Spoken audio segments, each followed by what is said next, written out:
Hello everybody and welcome back to the new VR news. As always, I am Mateo311 and this is your one channel for everything VR related. Today, we have a huge episode featuring a new high-powered standalone VR headset from Apple, Gabe Newell confirms new Valve VR games are coming, and of course we have a large list of new releases and game updates to go over. So let's not waste any time and jump right into this. There are timestamps in the description if you want to jump around, but let's get this video started with the upcoming new releases. Ryte, the Eye of Atlantis, is releasing for PC VR on January 27th. In Ryte, you'll get to time travel back before the fall of Atlantis and try and prevent this city from collapsing. Now this is a puzzle and exploration title, which has you unraveling the mysteries of the lost city of Atlantis, wielding magical powers, and solving both physical and mind-bending logical puzzles. So if you enjoyed titles like the Gallery Episodes 1 and 2 or Myst, this might be another game for you to look into. Now if you're looking for some more action, Gorn is finally releasing for the Oculus Quest this Thursday on January 28th. Now I have already started playing this game and will say it's a great port from the PC VR version. If you're not familiar with the game, it's a wave-based arena fighting title.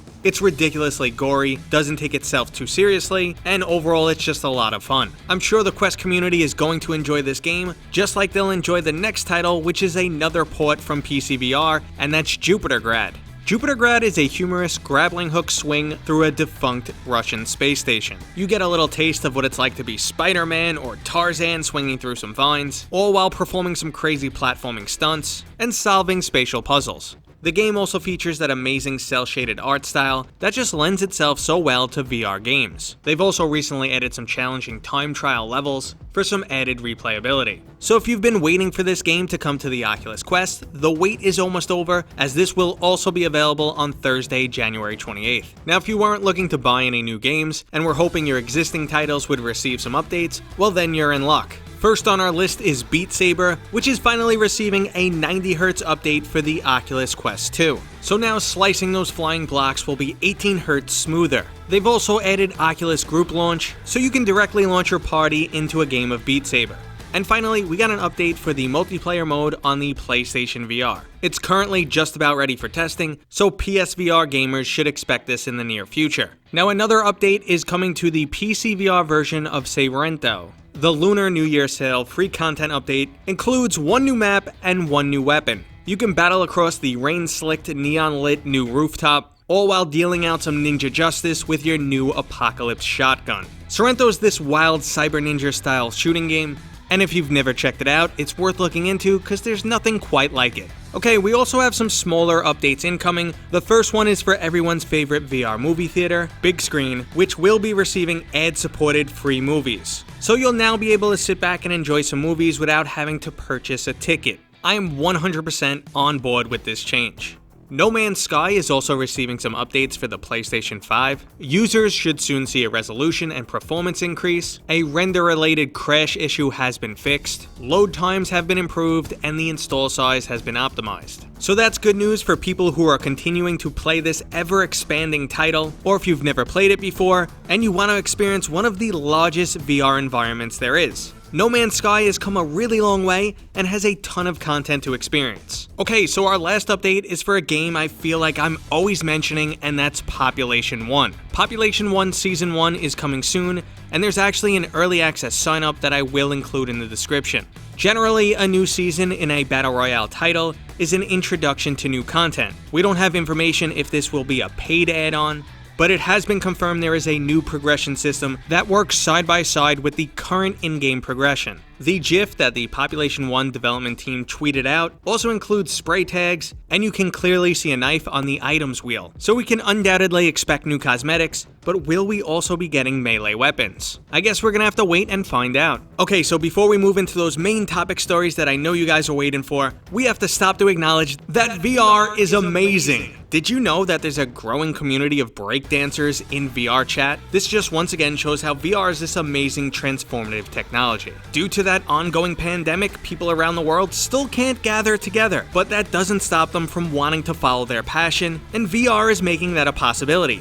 People are strapping on full-body trackers and showing off their moves to virtual audiences. And if you're missing the club, don't worry, they've got that covered too. So this was just one more reason why VR is amazing. Okay, so let's jump into some information from Gabe Newell, who recently appeared on New Zealand's One News. Now, Gabe is coy as ever and technically doesn't give us much new information, but he does once again confirm that Valve will be announcing new VR titles. Another thing that was clear during this interview was the success of Half-Life Alyx truly reinvigorated the staff of Valve. Gabe was quoted as saying, "Alyx was great. To be back doing single-player games, that created a lot of momentum inside of the company to do more of that." When asked about the project codenamed Citadel, Gabe claimed he wasn't familiar with it. But at the same time, Tyler McVicker has also released a new video, reaffirming all his previous statements about Citadel. If you're not aware, it's supposedly an asymmetrical VR game, meaning some people will play via flat screen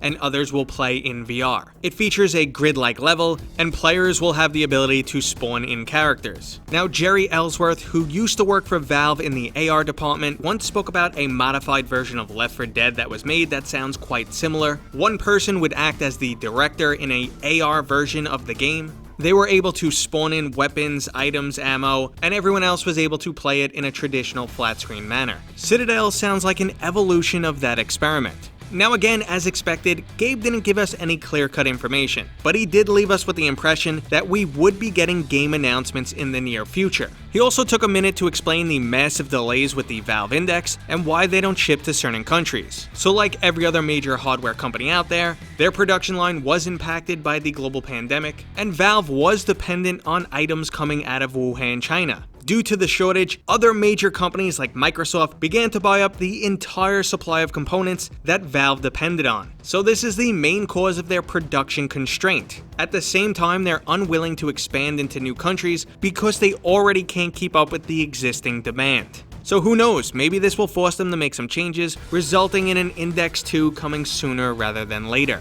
Okay, so let's jump into the next major story, which is a high-powered, standalone VR headset coming from Apple. We recently got an article from Bloomberg which details Apple's plans for this product. It's most likely not what you're expecting, as it's the complete opposite of the Oculus Quest 2. Rather than going for a highly affordable, mass-produced, mainstream product, Apple's planning to produce a niche, high-powered, and very expensive headset. It's also meant to act as a precursor to their future AR products. Sales expectations for this headset are set quite low. With the headset releasing as early as 2022, they're expecting to sell less than 200,000 units in the first year. Now in truth, Apple could still radically change this design, but at the moment, the plan includes some of their top-of-the-line processors and their highest-end screens. The product is said to include some AR functionality, possibly hand tracking, and a virtual keyboard. It's also unknown what content Apple would be providing for this headset. Apple's definitely not known for gaming, and they did purchase NextVR last year, which produces 360 content for VR. Now I have to say, this is a really interesting move by Apple, but I